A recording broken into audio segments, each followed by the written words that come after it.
This is Entrepreneurs Get Visible, the podcast for people who want more impact, influence, and income. I'm Anna Parker-Naples, and I'll be sharing with you proven methods from leading entrepreneurs that help you get visible as an authority in your field. Because anything's possible when you get visible.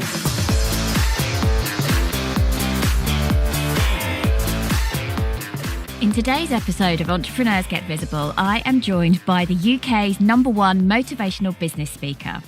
Now, this man left school with no qualifications and spent years on benefits before completely turning his life around by starting his own business.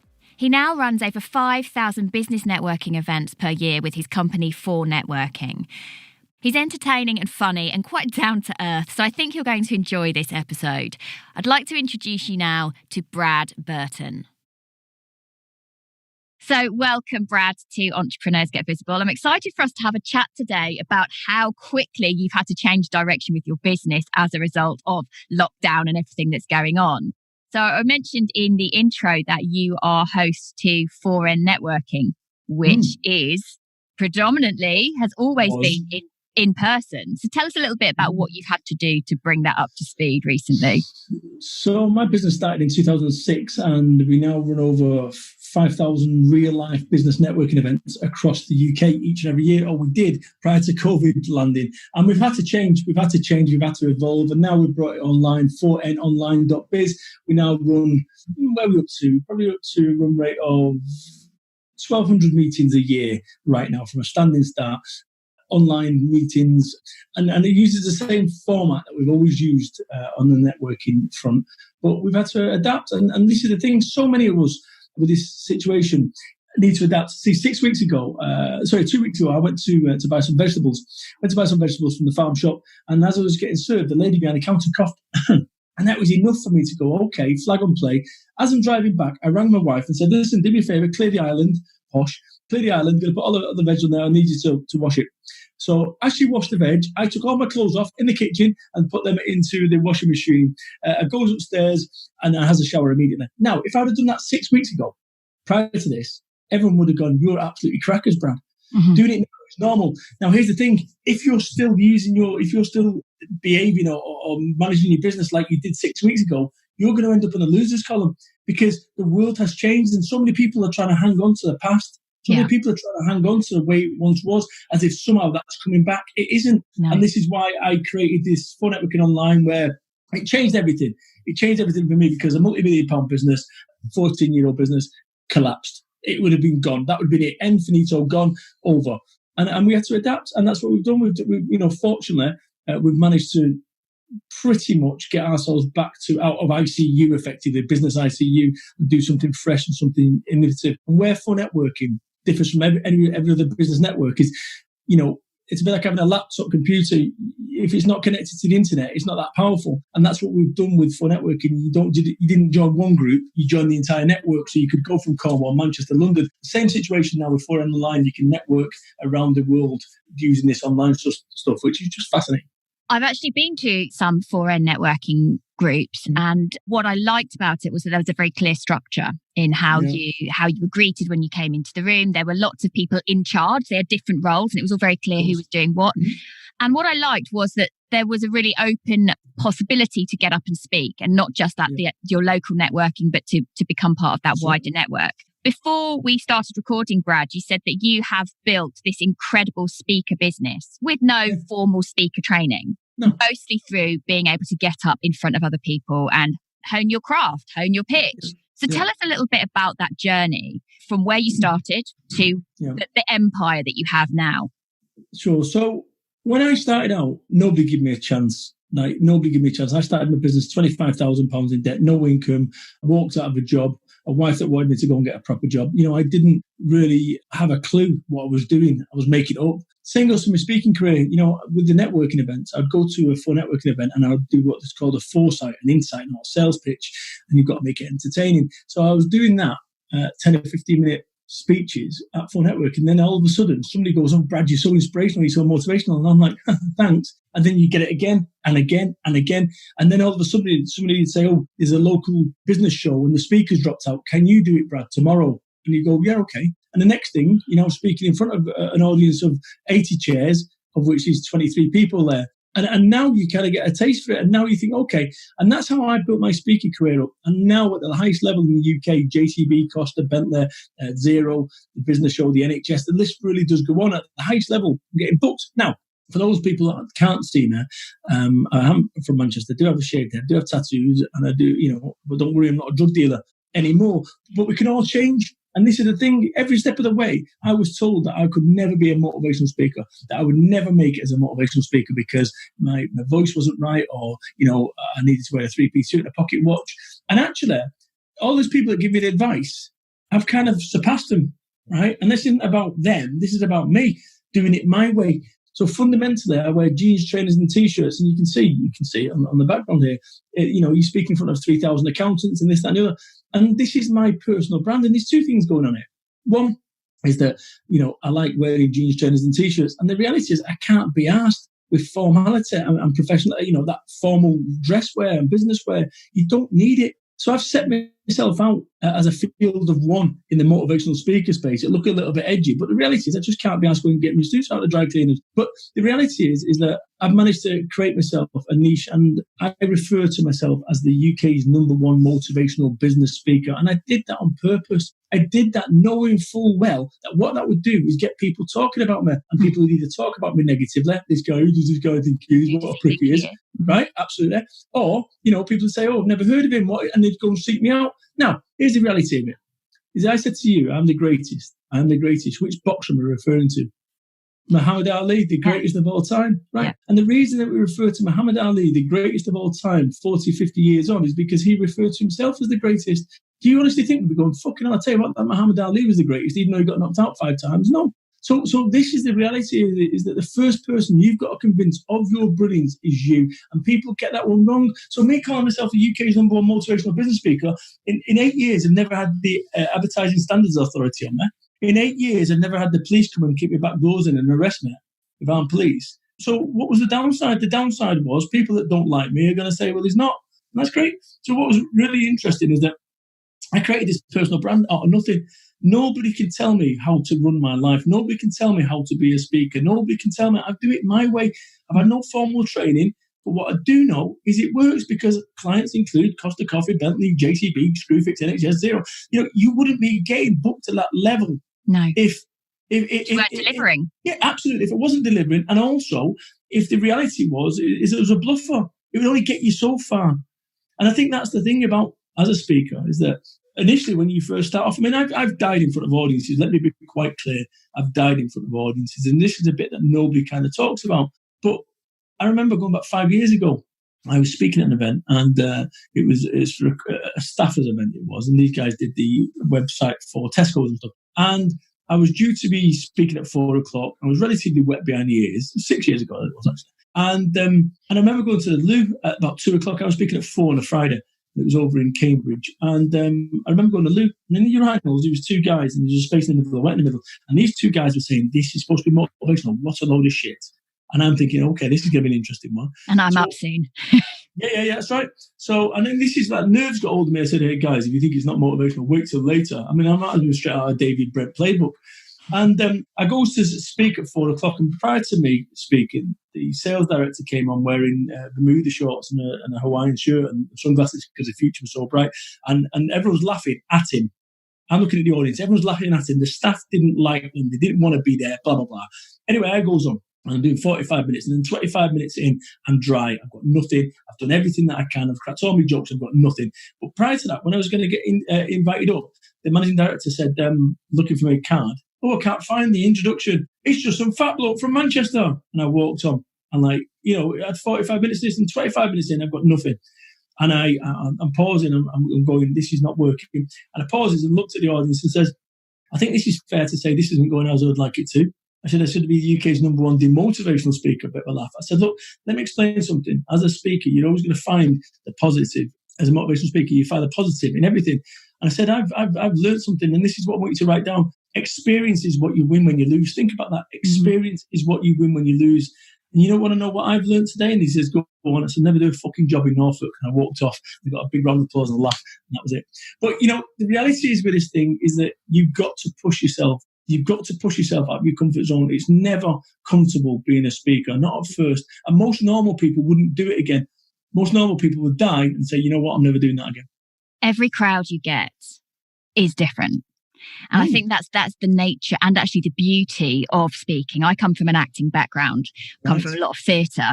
And now when I talk, when I get up on stage, I am very aware that you've got to know your material. You've got to know your stuff. You've got to know you're good at what you do.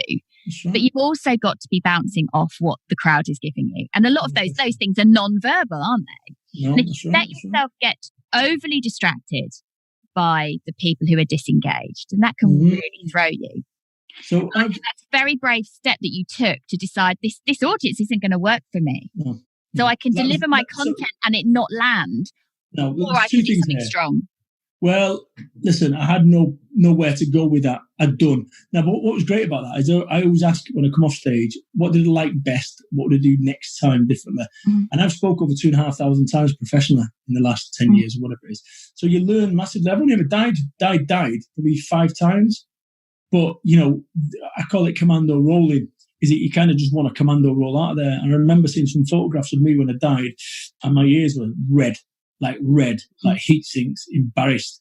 But that's it. And it's that ability to go, okay, what did I learn from this? How can I move on? But, the career that I've got as a speaker, obviously that's dried up with everything that's going on. But if I'd never achieved anything further from this point onwards, I kind of tick that box of doing it at the highest level in the UK. And actually, it's been wonderful, given that I'm just a working class lad, no qualifications, been addicted to drugs twice, done 4 years on benefits, delivered pizzas at 31 and got shot at when I was 21. This isn't your archetypal route to being a speaker. Far from it. And also, it's not your archetypal route to being an entrepreneur.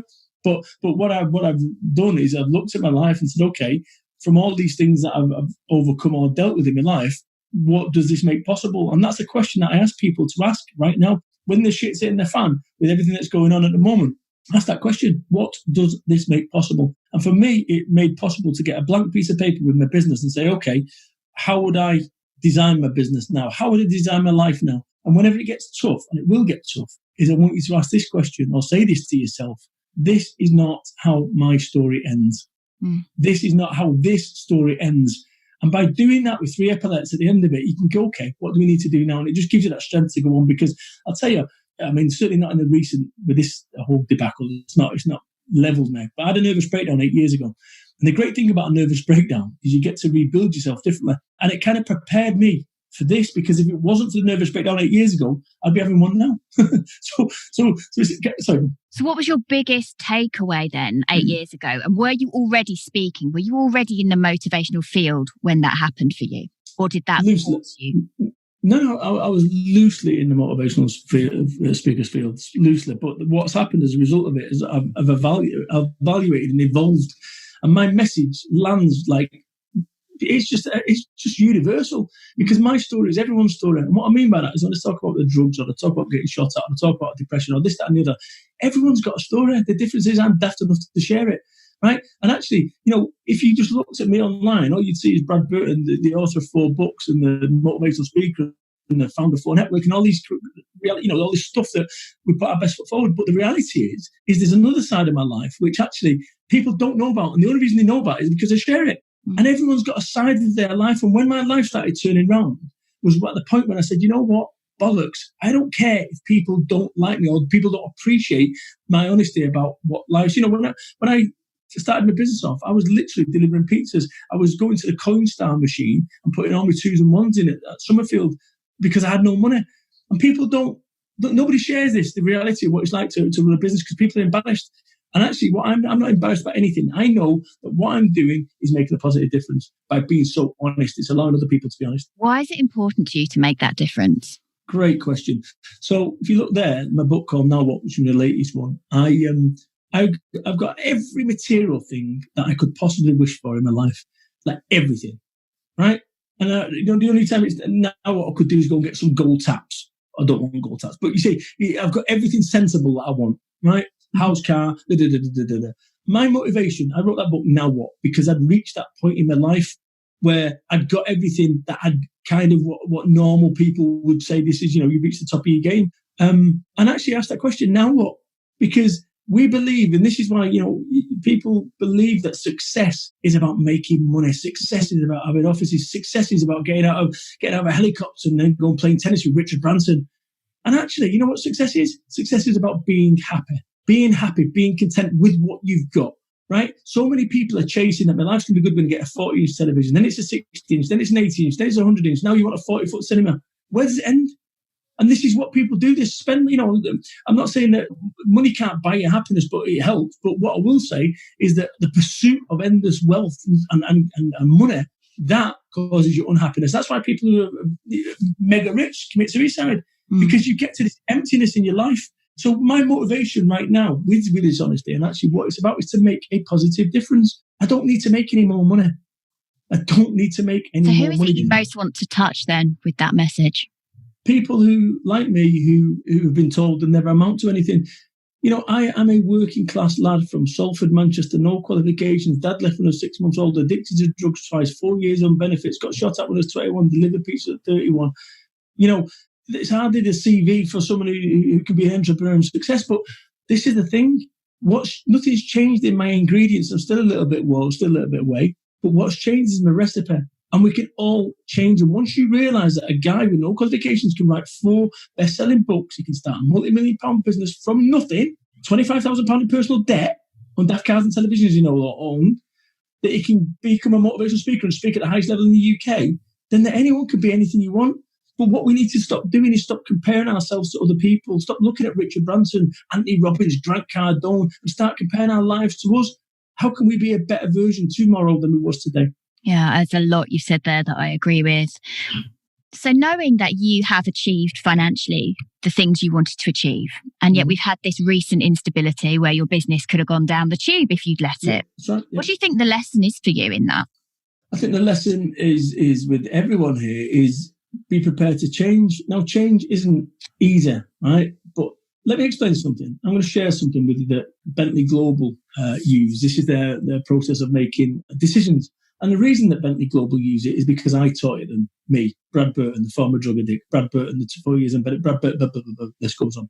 When it comes to making decisions, your success or failure in your life and in your business is going to be defined by your ability to make decisions. Want more success? Make better decisions. And the reason people don't make better decisions is they're scared that they're the wrong ones, right? If you knew 100% that every single decision that you made was the right one, you'd make more decisions, right? Yes. So think about it. Where you end up in your life, either here or here, is a direct result of thousands of decisions. And psychology today turns around and says that we make. I'm going to ask you a question. How many decisions do you reckon you make a day? We take about 60,000 thoughts per day. So best guess. I don't know, 30,000?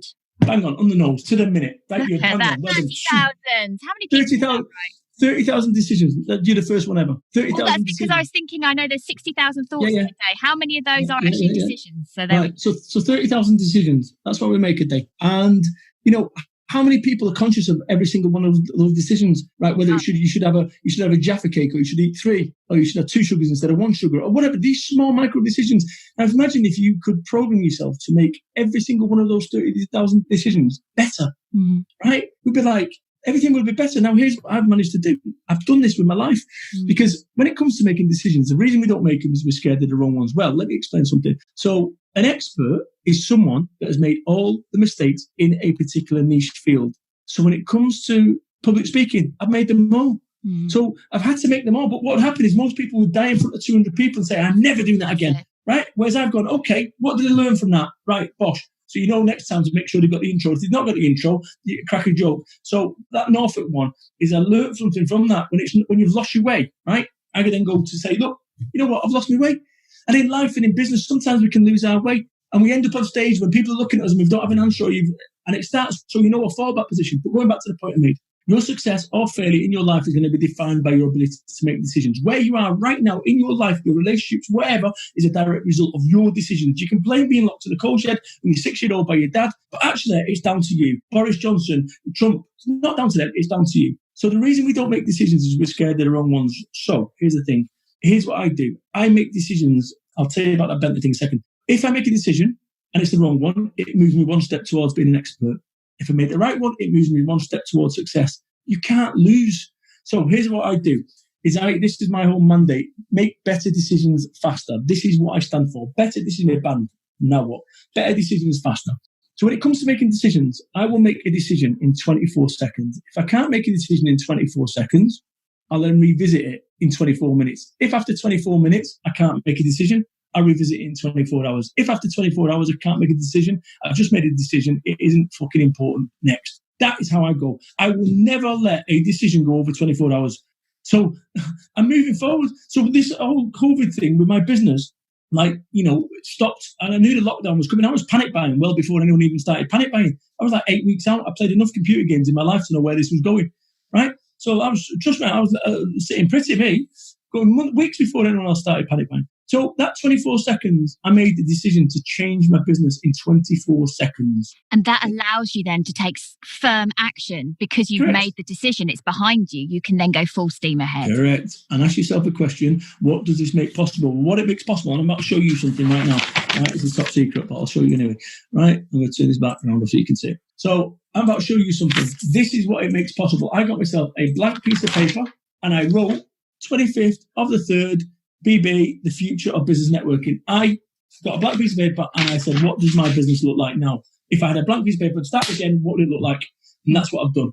And so anyone can do that for their life at any point.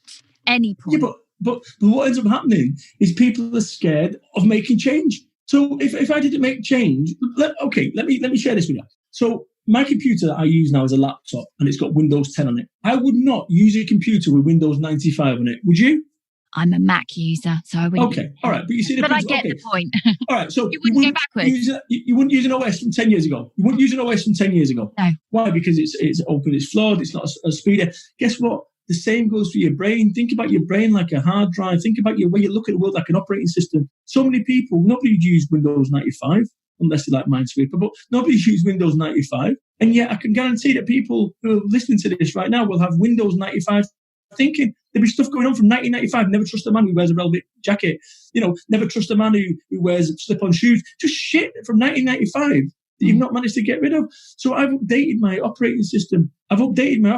Because the Brad that you're talking to now, if I were to go back 20 years ago, I couldn't have started a business off. I couldn't have run a business. I couldn't have been a speaker because I had this different way of looking at the world. So once you start upgrading your operating system, which is in your brain, that's when you'll start seeing more positive results. And too many people... Sorry, what was the pivotal moment for you then, back 20 years ago? If you look at you 20 years ago, before all of this happened, what happened? What changed? So let me go back 15 years, and that'll be more suitable, I think, is that they are my tattoos of my children.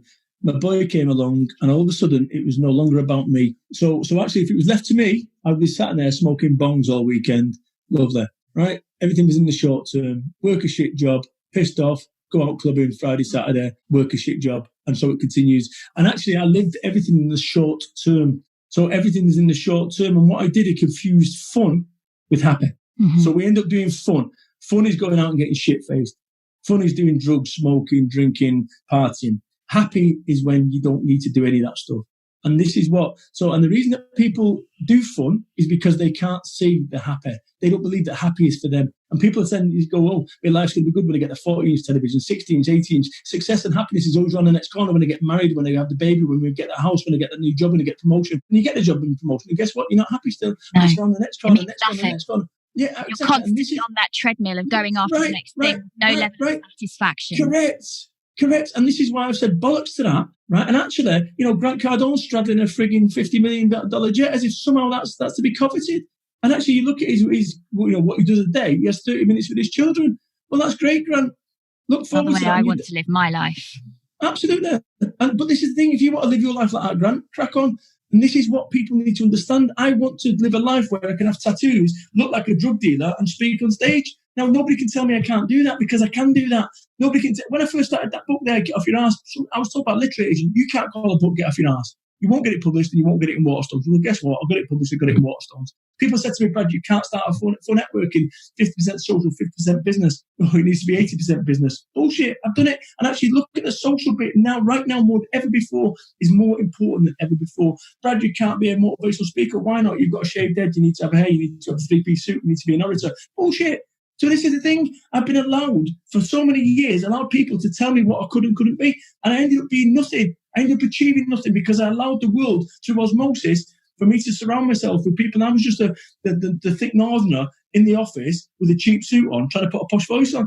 Do you think there was a part of you that always felt you were capable of more? Yeah, but my focus, you get what you focus on. I was very good at chatting up women when I was 20 years old. Do you know, that's the reality of it. You know, that's what I was good at, whatever that, it's not really a good life skill, is it? But that's what I was good at. And actually, I've always been a communicator, but I didn't realise as a communicator. And if you're a communicator in Salford, Manchester, working class, the only kind of role models you've got are drug dealers. Mm-hmm. The only kind of way forward that you've got is by being the man in the nightclub. So I've always been able to do that. I never paid to go in nightclubs, right? And I look back and I can't even understand how I managed to do that.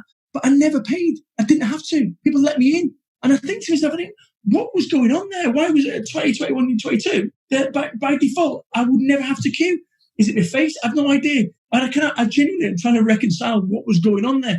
But I was always very good at opening doors. I was always very good at making stuff happen when seemingly impossible, albeit in a lower level. And actually what I've done is I've applied myself right now so that my message is no longer about chatting up women. Right, the message is about delivering. Although that could be a very good business, to be honest, couldn't it? So for someone, not if you're married, it isn't. Yeah, yeah, maybe not. So for someone then who is not in a great place right now, and there's lots of people not in a great place right now. Of course, maybe not dealing with lockdown well, or this is just a wake up call financially, or in terms of everything. What would your advice be to them? Okay, so several things here. First and foremost, for me to be in my position right now, let me be quite clear. So I've got everything here, but honestly, if I'd not moved, I would be in trouble. So let me be quite clear. From a financial perspective, I would be in trouble, right? So, but what I understand is I've come from fuck all anyway. I've lived on Tesco's beans and waffles. I've been on the dole. So actually, if I needed to go back there again, so what? So 3 questions that I'm going to ask your audience right now. If you're feeling sorry for yourself, I just want you to listen to these words. Let these words ring through your head. Number 1, are you going to starve to death? No. Number 2, are you going to lose your house property or your rental property? No. Might you get a snotty letter from a landlord or the mortgage company? Yes. It's a fucking snotty letter. You ain't losing your house just because you got a letter, right? Number 3, are you going to die? No. If you behave yourself, you keep on the lockdown, and you keep yourself safe and your family safe by washing and staying away, you're not going to die. So 1, are you going to starve to death? No. 2, are you going to lose your house? No. 3, are you going to die? No. But let me explain something. If you're feeling sorry for yourself right now, there'll be someone in an ICU ward right now on a ventilator who would quite happily swap your situation. So you do yourself a favour and don't you dare, you owe it to those people right now who are not as fortunate as you or I to be listening to this or to have a garden or to be able to walk the dog or whatever. You owe it to them. We owe it to the country. So stop feeling sorry for ourselves. We, as a collective, have to start rising up and start getting our strength and internal strength back. And actually, if you can't do it for yourself, do it for your family. Do it for those you love. And that's what it is about me, because if you left to me, I'd be on the bongs. However, it's not about me. What I say, I've got to do it for my family. And that is why, when it comes 4 weeks ago, when the shit hit the fan, I went, right, Brad, forget this. This is a war zone. What do you need to do to get through this? And I'll say the same to you. What do you need to do to get through this? Find a way. Find a way. Find a way. And I think that's great advice for anyone, whether you're struggling financially at the moment, whether you don't know what you want to happen for your business, whether you want to even stay in business, whatever it is you want to build, find that way to make it happen. Because as soon as you start thinking with that kind of mindset, with absolute determination that you will find a way through, it might not be the direct path you hoped for, might not be easy, but nothing ever is easy. It's how you navigate those challenges. And that's what we're in right now. So I think great advice. So thank you for coming on and sharing your thoughts with us today. For anyone who wants to find out more about you, I know you have a podcast as well, I believe. Yeah. And it's on my bradburton.biz website. You'll find it on there. Great. But also a YouTube channel. I've actually started a YouTube channel. It's got a YouTube channel. And it's 4N Online Network. Online.biz. No, 4nonline.biz. I'd really love you to check it out. It's literally £5. Come along to as a visitor. Just check out what we're doing. It is genuinely revolutionary. I was skeptical. Even I was skeptical. I thought, oh gosh, this ain't going to work. And it has. Like, on the contrary, it's like, I'm questioning why we didn't do this before. And I think that's what this life that you've got right now, we're going to look back at this in 10 years' time and we'll be through it and go, gosh, you remember that? This time we're never going to get back. Can I just share one more thing? Of course. My mum, she's 75, and I spoke to her the other day. Anyone else got a 75-year-old that you can't keep in? Just nip into the shops for a copy of Bella. Just nip into the shops for a chicken breast. Mum, stay in. Anyway, so they're a completely different podcast. But anyway, she said to me the other day, she went, we've taken for granted the fact I can go to Costa. We've taken for granted the fact I could just go nip to the shops. I've taken for granted that I could just... And I said, Mum, understand this. You are taking today for granted the fact that you can speak to me on FaceTime, the fact that you can sit in your garden. And I want everyone to listen, to learn those words or to learn that situation and go, you know what? Don't take today for granted. We look back wistfully about the things that we no longer can do. Well, guess what? There'll be someone looking back wistfully about what you're doing, thinking that I wish they could. So don't take anything for granted. And actually, your success or failure from this moment forward, your life is one decision away from a completely different future. When this is all over, and it will be over, is that there'll be two columns, one with losers, one with winners. And actually, if you want to be a winner on that winners column, then you need to make the decisions right now and don't allow those decisions to be made for you. Absolutely. Well, thank you so much for that today, Brad. I think that's a great place for us to leave today. Thanks for listening. Awesome. Cheers. Thank you for listening to Entrepreneurs Get Visible. To get your free checklist on how to raise your profile and to find out about our community, go to annaparkernaples.co.uk/get visible.